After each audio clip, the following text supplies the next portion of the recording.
વાત સાચી છે. આવક તો હા, તમારી જ ઘટવાની છે, ખેડૂતોની જ ઘટવાની છે. આવક અમારી તો હવે ખેડૂતોની જ હવે ઘટવાની છે આમાં આવક. હા હા, તો હવે ખેડૂતોને ખ્યાલ છે ખરો કે એની ખેતર જમીન જઈ રહી છે, કેટલી જમીન જઈ રહી છે, એનો કઈ અંદાજ ખરો ખેડૂતોને?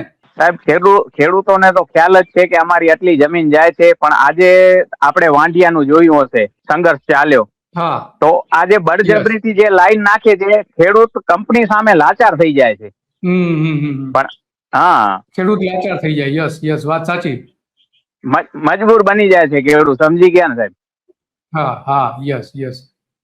આ તો વાત તમારી સાહેબ સાચી. તમને કહું, જ્યારે ગુજરાત કિસાન સંઘર્ષ સમિતિ આ બધું સોશિયલ મીડિયાના મારફતે અમે એના વિડિયા જોયા, એમના સાથે સમજી લો કે આપલેના વિચારો કર્યા અને એમની સલાહ લીધી, ત્યારે અમને આટલી ખબર પડી કે આ લાઈન બાબતમાં કે અમને આવી રીતના કંપની બનાવી જતી હતી, તો જે હવે બધી માહિતી મળવા માંડી. જ્યારે જેમ કે આજે આ હા નોટિફિકેશન લાઈનનું બહાર પડ્યું, તો ખેડૂતો કોઈ રોજ ન્યૂઝપેપર તો વાંચવાના નથી.